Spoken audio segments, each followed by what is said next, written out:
My roommate, Emily Carter, was dead. The police told me the time of death was around 2 a.m. I immediately shook my head. That's impossible. I went to the bathroom around that time and saw her. The bathroom in our med school dorm is at the end of a long hallway, a shared facility with 6 stalls. The walls there are old, stained with black mold and mildew, and the flickering fluorescent lights haven't been replaced in years. Sometimes they glow dimly, other times, they plunge the place into pitch black darkness. That night, I was in the bathroom when the lights suddenly cut out. Everything went dark, and I fumbled for my phone, heart racing. As soon as I flicked on the flashlight, I nearly screamed, barely holding it back. Under the gap at the bottom of the stall door, a pair of pale, bare feet stood silently. I hadn't heard anyone walk in, no footsteps, nothing. It was the dead of winter, freezing cold, and this person wasn't even wearing shoes. Their feet were soaked, dripping water onto the tiled floor. Drip, drip, drip, it pooled around their ankles. Knock, knock, knock. The tapping was rhythmic, deliberate, each sound hammering into my chest, amplifying my fear. The knocks grew faster, more insistent. Who's there? There are 5 other empty stalls, go use one of those. I shouted, trying to steady my voice. That's when the police interrupted my recollection. How can you be sure it was Emily outside the door? Did you see her whole body? I shook my head, a cold sweat breaking out on my forehead as dread churned inside me. No, I didn't see her. But she spoke. I'd lived with Emily for years. I'd recognize her voice anywhere. What did she say? Under the cop's relentless probing, I clenched my fists and answered seriously. Emily asked, "Where's my head?" "It's back on your bed, go find it yourself," I'd replied. At the time, I thought she was just messing with me. Med students like us often play pranks to spook each other, builds character, right? After I said that, the knocking stopped. When I stepped out of the stall, the lights were back on, and the bathroom was empty. It wasn't until I was washing my hands that I realized something was off. The bathroom door was still shut. That door's ancient, creaking loudly every time it opens or closes. But when Emily, or whatever it was, left, there hadn't been a single sound. The cops exchanged glances. Because Emily's body had been found by the lake. Her arms and legs were intact, but her head was gone.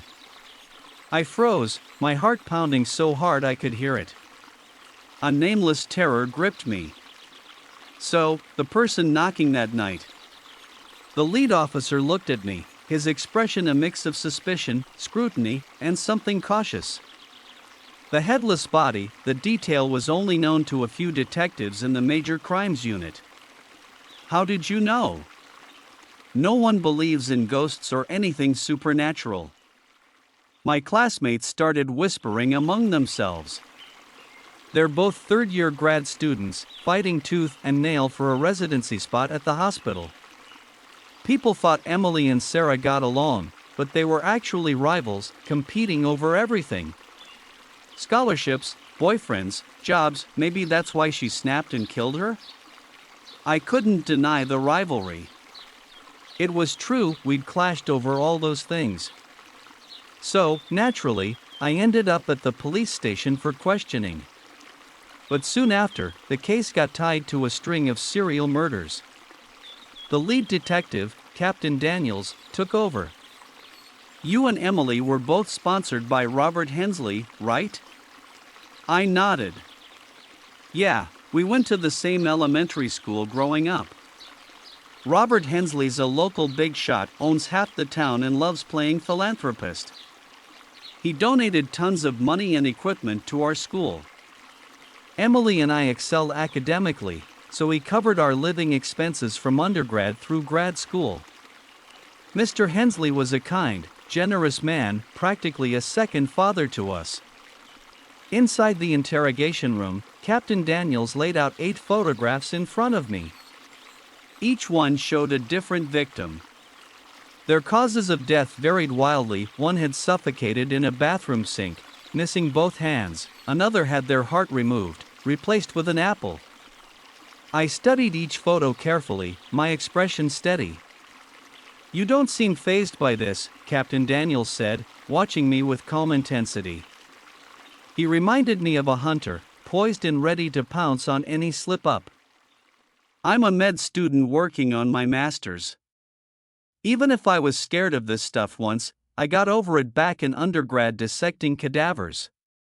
The coroner's report stated that the cut on Emily's neck was clean and precise. A wound like that could only have been made by a surgical scalpel. The killer knew medicine. Captain Daniels smiled faintly and steered the conversation back. "In just a few months, including Emily, 8 girls have been brutally murdered. Each body was missing a piece of itself." I stayed silent. The killer's meticulous, no trace evidence left behind. But all 8 victims have one thing in common. He looked at me pointedly. They were all female students sponsored by Robert Hensley. There were 9 of us in total. And you, Sarah, are the 9th. Why would someone want to kill these girls? What could I do to avoid becoming the 9th victim? Hesitantly, I asked. "Does this string of murders have anything to do with Mr. Hensley?" Captain Daniels leaned back. "Every time, he's got an airtight alibi. So far, there's no hard evidence tying him to this. For a family as wealthy and connected as his, police investigations hit brick walls fast." When I got back to campus, my advisor pulled me aside, regret in her voice. "The hospital canceled your internship slot." My throat went dry. Why? The rumors, of course. Someone had posted anonymously about me and Emily online. The guy Sarah and Emily were fighting over? Turns out he's Robert Hensley's nephew, Ethan Hensley. Ethan's the whole package: hot, charming, loaded. They were constantly at each other's throats over him. The day Emily died, she even slapped Sarah in front of everyone. Security footage caught it all. Emily, furious, smacking me across the face in the dorm courtyard. She'd stood there, venom dripping from every word, berating me in public. "Look at yourself in the mirror, Sarah. You really think you can climb that high? A nobody like you dreaming of being somebody? He's just messing with you. You think you're worth more than a fling?" It wasn't the first time. Emily and I both grew up in the same orphanage. She always flaunted her looks, tearing into me with that sharp tongue of hers. Anything good I had, she'd snatch it away. Mr. Hensley loved his charity work, and Ethan often tagged along to the orphanage with him. Over time, we got to know him. He was 3 years older than me, handsome, polite, well-mannered. Most importantly, Ethan never acted superior or treated us orphans like charity cases. I liked him. Then Emily said she did too. That's when our rivalry turned ugly. After that slap, with classmates gawking and pointing, my anger boiled over. I snapped my head up, locked eyes with her, and hissed, "I'll kill you, Emily. I swear it." After the murder, everyone in the dorm moved out. I knew it wasn't the death they were afraid of. They were afraid of me. At 3 a.m., I jolted awake. My hand brushed my cheek, ice cold and wet, water dripping onto my face from somewhere. Confused, I froze as the bed frame trembled slightly. I hadn't moved. "Who's there?" Panic clawed at me. I stared, terrified, at the ladder at the foot of my bunk. A pair of drenched hands gripped the rungs, creeping closer. A headless body crawled up toward me, flies buzzing around the jagged stump of its neck. Sweat poured off me, my body rigid with fear. Of course, today was Emily's 1-week memorial. Your head's back on your bed, go find it yourself. I'd said that to her, separated only by a stall door in the bathroom. And now she was back, looking for her missing head. Those hands groped and fumbled until they brushed against my neck. Her fingers moved. They weren't just cold, they were soft, damp, and slimy, like a soaked sponge. The police said Emily had been submerged in the lake for days. My mind was a tangled mess, tears welling up from sheer terror. But it felt like she was trying to tell me something. In my panic, it took me a moment to make out the words she scratched into my skin. Run now. Run? Why? Was the killer coming? In the dark, Emily's headless body seemed to stare at me. I could sense her urgency, her worry. She didn't want me to be the 9th victim. I forced myself to calm down, carefully climbed off the bed, and crept to the dorm room door, cracking it open silently. My room's on the 14th floor. It's winter break now, and almost every student in the building has gone home.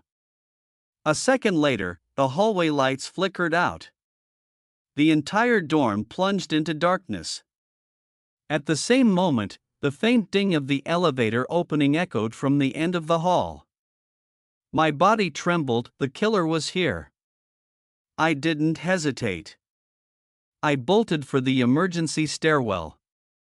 Just as I slammed the door shut behind me, the killer slipped into my dorm room. Through the narrow gap, I glimpsed a tall, wiry man. He wore a baseball cap, moving swiftly and silently. I bit my lip, my heart pounding. If I hadn't gotten out when I did, would my head already be separated from my body? I raced down the stairs, desperate. It's winter, my warm bed would tip him off that I'd only just left. The stairwell was pitch black, my heartbeat thundering in my ears. Fumbling with my phone, I dialed the police. Captain Daniels, help me. Luckily, Captain Daniels picked up right away. On the line, my voice came out in gasps, frantic and disjointed. The killer's here, I'm in the stairwell. Where do I go? Daniels' tone sharpened instantly. He'd had plainclothes officers watching me from a distance, but to avoid tipping off the killer, they were parked at the southwest corner of the dorm lot. It'd take them at least 5 minutes to get here. 5 minutes? I was doomed. The stairwell door on the 14th floor creaked open, the sound piercing the silence. The killer's hearing was razor-sharp, he'd found me. Footsteps closed in, my nerves screaming. The stairs seemed to stretch on forever. I moved too fast, missed a step, and crashed hard onto the landing below. A groan slipped out before I could stop it, my position was blown. But the killer didn't rush. He stayed calm, deliberate. He even stomped his heels harder on purpose. Thud, thud. Thud. The sound grew closer, heavy, like a death knell. You're done for. I was in nothing but thin pajamas. Sweat stung my eyes, blurring my vision. One thought consumed me. I have to survive. No matter what, I had to live. I made it to the 3rd floor, the student lounge area, cluttered with random junk and stacks of lockers. I squeezed into a tall locker, clamping a hand over my mouth. I didn't dare breathe too loud. Thankfully, the killer scanned the room once and turned to leave. Relief washed over me, then someone yanked me out with brutal force. The world spun as I was flung to the floor. It turns out he hadn't left at all, he'd been lurking silently in the corner, waiting. The killer ran his hand across my face, his laugh low and guttural, like something out of a nightmare. Caught you, 9th classmate. My heart stopped. His voice was raspy, ageless. He crouched behind me, wearing white gloves. It was clear this was his ritual before every kill. Calmly, he pulled out a thin, custom-made wire and looped it around my neck. Was this how Emily's head had been severed? He tightened it slowly. The wire was deceptively fragile but razor-sharp, slicing into my skin. I thrashed wildly. I couldn't see his face, but in the struggle, his white gloves slipped off. That's when I saw the watch on his wrist. My panic spiked. Wasn't that the watch Emily gave Ethan? When Captain Daniels arrived, the power had been restored. The scene was chaotic, signs of a violent struggle everywhere. The air reeked of blood, the floor spattered with crimson. One person was dead on the spot. But it wasn't Sarah. In that desperate, life-or-death fight, Sarah had grabbed a surgical scalpel and slashed the killer's throat. One fatal strike. The killer was identified as a professional hitman.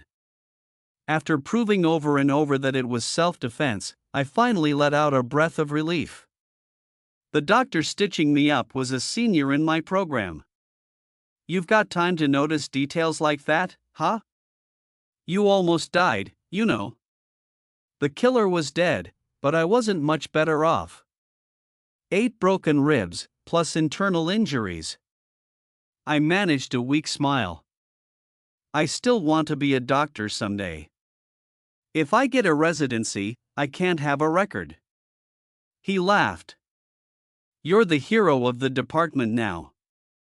And it was true, the rumors about me had cleared up. Everyone marveled at my luck. But Captain Daniels wasn't convinced. His brow stayed furrowed, skeptical of my story. He made me recount the fight, how I'd killed the man over and over. They even dusted the dorm's breaker box for fingerprints. The scalpel you used matches the cut on Emily's neck, he said. I stayed calm. Med school's full of scalpels. The nurse snapped, telling him to leave, but I waved her off. It's fine. I've told you everything. My mind was a mess. When you're cornered like that, your body finds strength you didn't know you had. I know we're not supposed to take scalpels off campus, it's against the rules. But lately, I've been so scared. I needed something to protect myself. Before he could press further, I cut in, voice steady. You guys left me exposed to lure him out, didn't you? Daniel's face tightened. He'd wanted to station someone closer to keep me safe, but the higher-ups insisted it'd spook the killer if they got too near. I get why you did it, I said. I just hope you understand what I went through. Before leaving, Daniels wouldn't let it go. How'd you know the killer was coming? The anesthesia was wearing off, pain creeping in. I answered faintly. It was Emily's 1-week memorial. But his next words jolted me awake. What if it wasn't self-defense? What if you killed him to silence him? There's another explanation for all this, Captain Daniels said, presenting an entirely different theory. Sarah, you knew the killer was coming because... His eyes were sharp, predatory, like a hawk's. You're the one who lured him here. A chill ran through me, horrified by the malice in his accusation. Your whole story escaping, fighting, it's just your word. The building's power was cut. In pitch darkness, could you really slip away from a killer that many times and take him down so easily? I almost wanted to applaud his imagination. Why would I kill him? How could I even set that up? Without evidence, it was all hot air. Exhausted, I sighed. Captain Daniels, come back when you've got proof. I'll always welcome you. The killer's death wasn't a loss.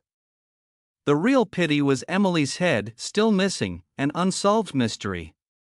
The day I was discharged, an unexpected VIP showed up. Robert Hensley finally paid me a visit. The Hensley family had been wealthy for generations, practically owning G City. Robert came with the dean to my hospital room, taking my hand with warm concern. "Sarah, that hitman must have been hired by my enemies to ruin my reputation. It won't happen again." He seemed as sincere as ever. But something felt off. Robert's health had always been frail. Back when I was in middle school, handing out awards at our school, his arms were covered in age spots. Now, his skin was smooth, his hair jet black, his whole demeanor brimming with vitality like he'd shaved off 20 years. I gently pulled my hand back. "Mr. Hensley, where's Ethan?" "He's still at the company, he'll visit later." Emily's death hit him hard. "Please look after him, be there for him." Sometimes I couldn't tell who Ethan really liked. He was fair to both of us, always thoughtful, even getting us identical gifts. Emily once sneered, "It's like a master feeding his dogs, everything's gotta be equal." She had a sharp tongue, but behind the scenes, she worked hard part-time jobs, extra shifts, to buy Ethan an expensive watch. He'd been genuinely surprised when she gave it to him. I cooked soup and brought it to Ethan's office. He looked worn out, buried in work. I noticed the Rolex on his wrist worth about $40,000. "Oh, what happened to the watch Emily gave you?" I asked casually. Maybe it was just a coincidence, right? Ethan couldn't have anything to do with that killer. He froze for a moment before answering. "Oh, I forgot to wear it today." "Why?" "I just thought it'd be nice to keep something of hers to remember her by." A few days later, Ethan sent his driver with the watch. I sighed in relief, my paranoid thoughts fading. That night, I sat on Emily's bed and dozed off. The killer was dead, finally, a good night's sleep. But as I shifted, my foot brushed something ice cold. I opened my eyes. Emily's body lay beside me, silent and still. Lake water soaked the sheets, chilling me to the bone. There we were, side by side. If I had to choose between losing my mind or believing in ghosts, I'd pick the latter without hesitation. After weeks of searching for answers, I tracked down a spiritual medium. "I don't think she wants to hurt me," I told him. "It feels like she's trying to warn me." The medium lived out in the countryside, a recluse who'd followed the case closely. He agreed to hold a séance. At midnight, the lights went out. Candles and incense were lit, white rice scattered across the floor. The medium chanted, time dragging on as my eyelids grew heavy, drifting toward sleep. Suddenly, a clap of thunder roared outside the window. Lightning flashed, piercing through the glass, briefly illuminating the room. A shiver raced down my spine. Dozens of footprints appeared on the white rice scattered across the floor. "What size shoe did Emily wear?" the medium asked, sweat pouring down his forehead. My voice trembled. "Size 6. But the prints on the rice were at least a men's size 10.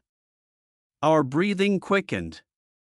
A slithering sound came from all directions, like snakes gliding over the rice. It wouldn't stop. Countless overlapping footprints filled the room. All 8 of the murdered girls were here. The temperature plummeted, and I finally understood why funeral homes always felt colder than the outside by several degrees.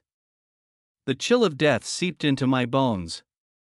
The medium steadied himself and asked, "Who harmed you?" 3 words slowly formed in the rice: the Eternity Codex. I blinked, confused. "What does that mean?" The medium explained, the Eternity Codex is an ancient text, attributed to a shadowy alchemist from centuries ago obsessed with the occult. It's split into 2 parts. The first details secret alchemical formulas, the second contains bizarre rituals. One of them, The ritual of eternal life is said to have been penned by a figure like Su Fu, a mystic from the Qin dynasty who sailed east in search of immortality. It held the secret to living forever. The method is pure evil, he continued. It demands the willing sacrifice of 9 women. 9 girls, 4 born under pure yin signs, 4 under pure yang, and 1 with a breaker fate. He sighed. Pure yin and yang are determined by birth dates and times aligning with specific cosmic patterns. Look at the victims, each missing a body part, and it's not random. The human body's upper half is yang, the lower half yin. The killings follow this logic. Your friend Emily, decapitated? That's wrong. I cut in. What's wrong about it? It shouldn't be her head, he said.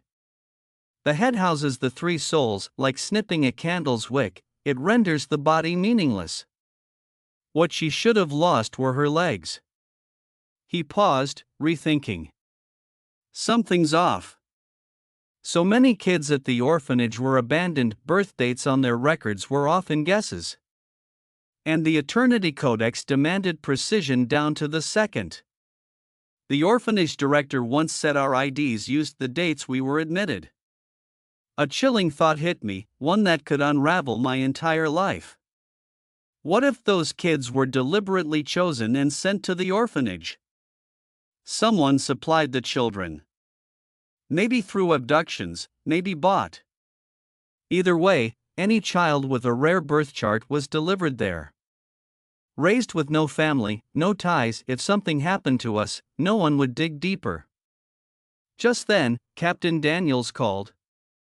I frowned. His first words over the phone stunned me.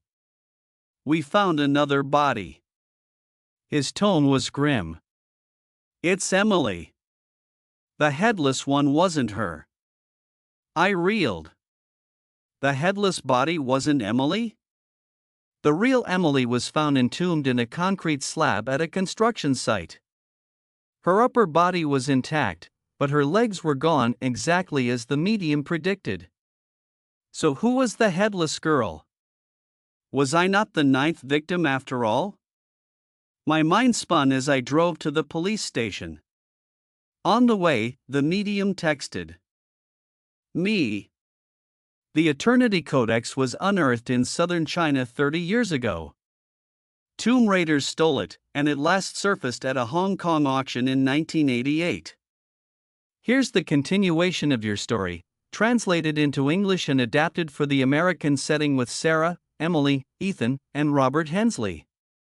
The suspense, betrayal, and dark revelations are preserved, with adjustments to fit a U.S. context, like shifting the secret chamber to a high-security basement in a mansion. I immediately dug into the records from that auction. The moment I saw the photo, everything clicked. The person who shelled out a fortune for the Eternity Codex was none other than Robert Hensley. It was all a lie. The orphanage director used to say, "This school was built by Mr. Hensley. He's a good man, you kids need to remember his kindness." From childhood, we were taught how wonderful Robert was. How we had to repay him when we grew up. If our grades slipped even a little, I'd feel guilty, like I'd let him down. But behind that kindness lurked a massive conspiracy. Robert wanted us to owe him forever, even in death. Maybe that's what willing sacrifice really meant? It was just a theory, though. I had no authority to search the Hensley estate. With their resources, would Robert even need to order the killings himself? I knew the truth deep down. So I decided to get close to Ethan and infiltrate the Hensley mansion. First, I sought advice from Captain Daniels. The Hensley estate had a hidden underground vault, supposedly built to military specs. They've got top-tier security systems, any way to crack the locks? I asked, no hesitation, my goal crystal clear. What the police couldn't do, I could. You're not worried about tanking your future career over this? Nope. I'm not afraid of anything, I muttered. I've got nothing left to lose. While the guards were distracted, I sparked a small fire. Black smoke billowed everywhere, and I slipped down to the basement entrance. Just as I cracked the passcode, Ethan appeared behind me, his face dark and unreadable. Sarah, what are you doing?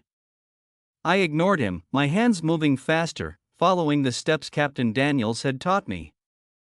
The lock clicked open.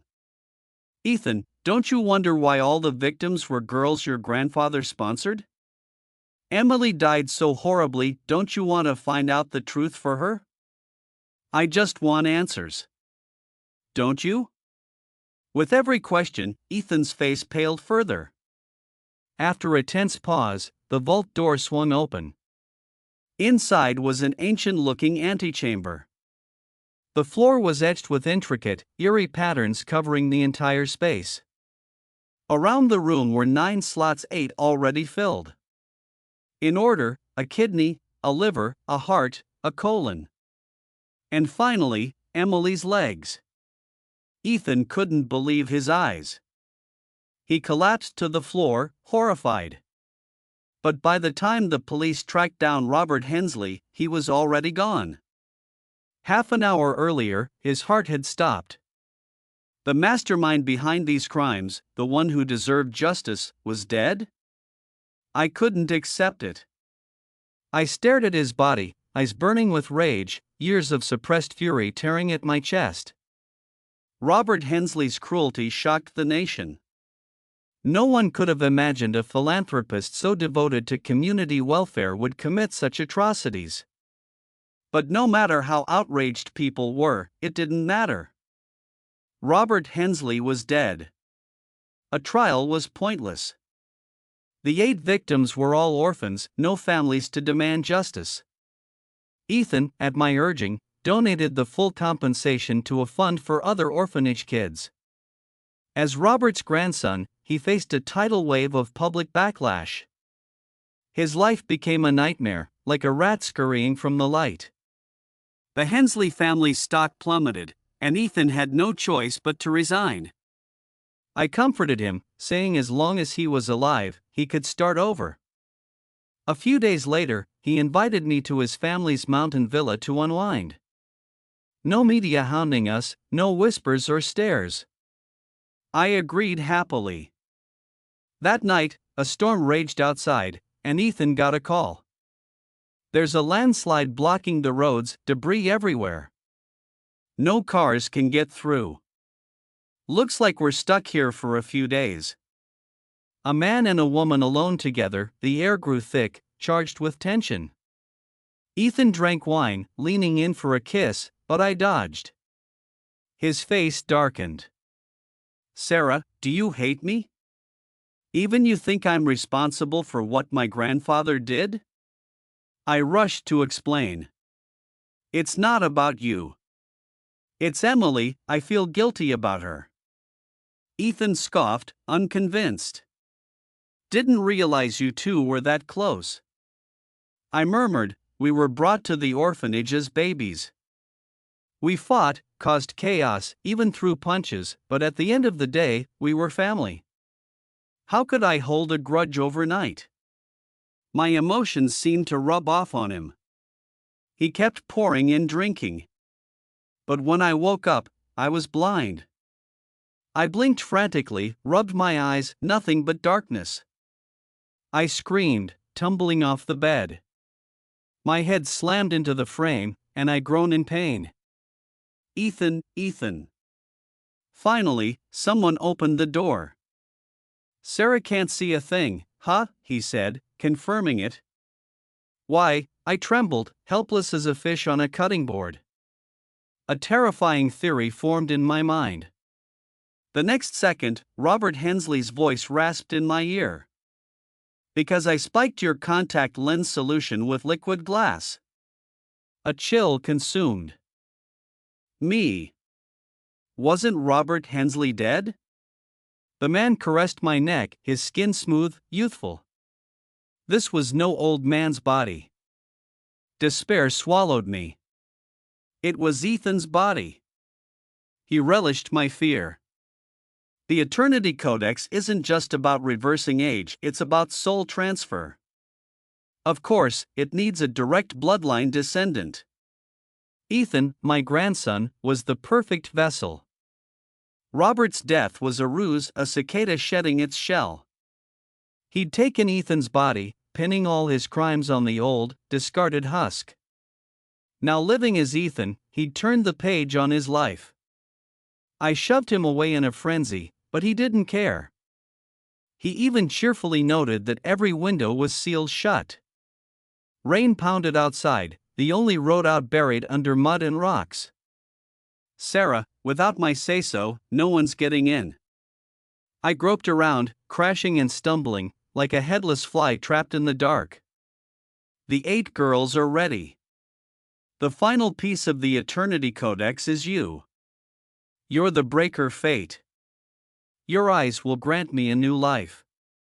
I couldn't move as he smeared foul-smelling cinnabar across my body. My teeth chattered uncontrollably. You raised us just for this day? He grinned triumphantly. Of course.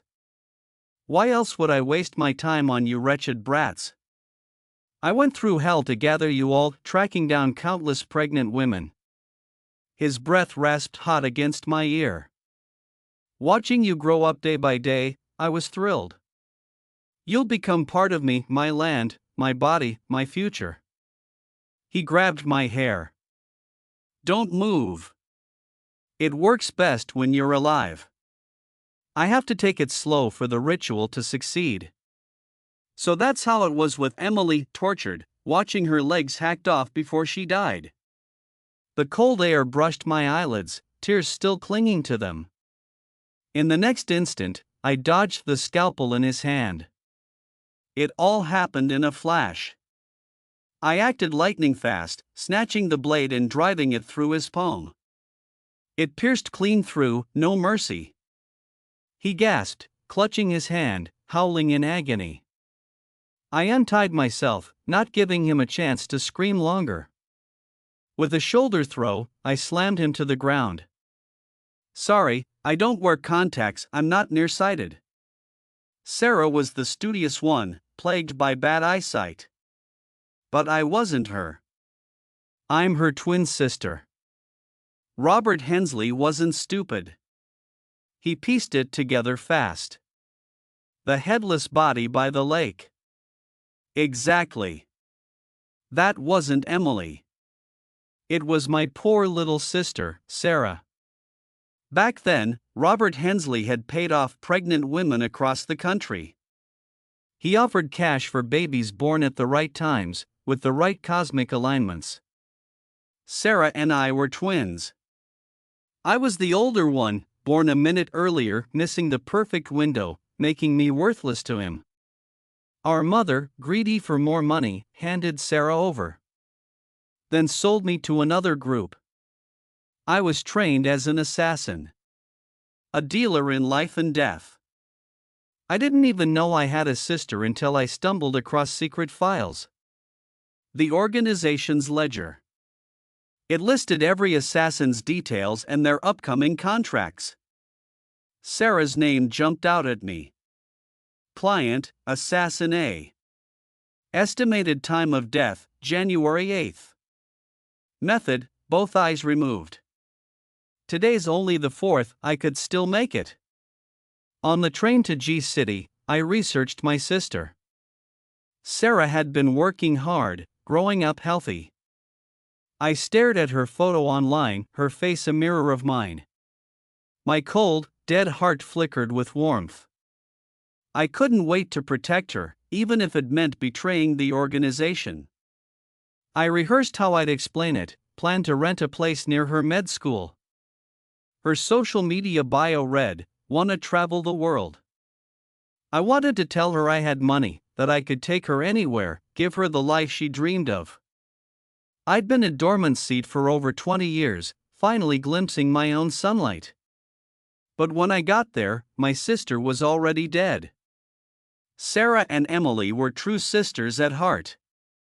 Emily slapped Sarah in front of everyone.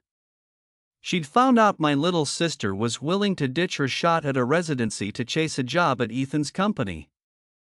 Emily was livid, warning her. I know you like him, I do too. But we can't let him derail our careers. You've studied medicine for 7 years, are you seriously going to pivot to being his secretary?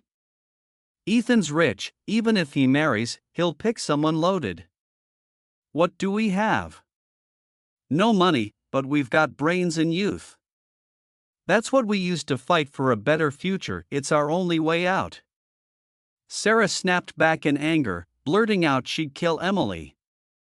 But that night, she felt guilty and went to apologize. Instead, she witnessed a murder. January 4th was the day Emily died. Back then, Assassine hadn't yet received the next contract for Sarah. Per the organization's rules, he decapitated my sister for seeing too much, tossing her head into the lake. I was still one step too late. Separated since birth, I never imagined our reunion would be an eternal farewell. I knelt by the lake, my face frozen, tears dripping silently. It takes a monster to stop a monster. Assassine took Emily's body. The organization guarded its secrets tightly, I didn't know who'd hired him. To get revenge, I had to draw the snake out. I hid Sarah's head and dumped Emily's ID by the lake, making everyone think Emily was the victim. Then I stepped into Sarah's life. By January 8th, when Assassine got his next job, he froze. The girl he'd beheaded on the 4th, how was she still alive? He wouldn't dare report it to the organization. That'd mean admitting he screwed up, so he'd come for me himself. I lounged on the sofa, watching Ethan, bruised and battered, struggle to escape. Going somewhere, Mr. Hensley? I stood, stretching, ready to play. I'm giving you a head start. But like you said, windows locked, doors sealed, signal jammed. Were you gonna run? Outside, the storm raged, lightning splitting the sky. I cut the power on purpose. Just like that night in the dorm, I thrived in darkness. That's where I belonged. Captain Daniels was right, I didn't kill that night for self-defense. It was revenge. Ethan bolted to the kitchen, grabbing a knife to fend me off, flailing like a cornered animal. I almost laughed. Please spare me, I'm begging you. I've got money, tons of it, Swiss bank accounts, all yours. Want out of that organization? One word from me, and it's done, just let me go. Please. I snapped his arm, crushed his knee. Robert Hensley, in Ethan's body, screamed for mercy. Tears and snot streamed down his face as he sobbed, groveled, even banged his head on the floor. The 8 girls, my sister, they begged too before they died. Did anyone show them pity? I leaned in, sharing a little secret. Never beg an assassin. It only excites them more. With that, I kicked him tumbling down the stairs. Know how I figured out you hijacked Ethan's body? Habits are hard to break. Ethan was left-handed, wore his watch on his right. Robert always wore his on the left. There were other tells too, stuff only a trained eye catches. I bit my fingertip, following the medium's instructions, tracing a charm on his forehead. Looks like I've got a knack for this. It came out pretty damn good. I almost myself with my own kindness. Mr. Hensley, today's your burial day. Back to your old body you go. As I finished the final stroke of the charm, Robert Hensley's body convulsed violently, his screams echoing with despair. I watched calmly as his soul was torn out, writhing in torment. The medium once told me the ultimate death is one that breaks the spirit. Robert had spent his life building an empire for immortality, meticulously plotting every step, killing without hesitation. Just when he thought he'd won, his dreams shattered. That was my revenge. The rain poured all day. As dawn broke, I opened the curtains. The man on the floor stirred awake. Sarah? Why are you here? What happened to me? It seemed Ethan's soul had returned. I'm not Sarah. I pulled my cap low, opened the villa door, and flashed a smile back at him. I'm Summer King. Summer like the season's bloom, king like a command. But the organization preferred my nickname. King. At the police station, Captain Daniels received a video. Today was Robert Hensley's burial. His crimes were monstrous, so few came to mourn. But as they lowered the coffin, a sound came from inside. Knocking. Thud, thud, thud. Hands pounding the wood. Everyone froze, terrified. A corpse coming back to life? He'd been dead for days, his body decayed beyond recognition. Panicked glances darted around. They shoveled the dirt faster, burying the coffin until the awful sound faded. Could there really be? The younger officers couldn't voice their thoughts. Doesn't matter if there is or isn't, Daniels said, then fell silent. Sometimes silence carries its own weight. The people we chase, aren't they scarier than any ghost? Monsters still walk this earth. That's why it needs people like us. 7 years ago, at the orphanage gate. The director, a woman in her 60s, personally walked 2 girls out. Behind her, dozens of younger kids cheered, as if they were the ones heading to college. Emily, Sarah, your bags are heavy, take a cab. She slipped cash into their pockets. Other kids had parents picking them up. She wanted them to save face on their big day. Sarah hesitated, but Emily snatched the money with a grin. Don't worry, we'll grab a taxi. It's just hard to get one here, we'll head to the intersection first. The director wiped tears of pride, watching them go. But at the corner, they didn't call a cab. They hopped on a city bus. Kidding me? This cash could buy 10 pounds of fruit for the little ones back home, no small change. Emily muttered, calculating. The orphanage computers are on their last legs. Once we get this semester's scholarships, we can pool it for 2 new ones. Sarah laughed. Scholarships aren't even out yet, and you've already spent them? Heh, I'm confident I'll snag one. You? Sarah wouldn't back down. Of course I will. Let's see who saves more. I'm eyeing a violin too, believe it? I believe it. With your skills. The bus rattled along, but luck was on their side. 2 seats were open. They sat, heads leaning together, chatting and laughing. Their faces glowed with joy, the ride carrying their dreams and hopes toward the future.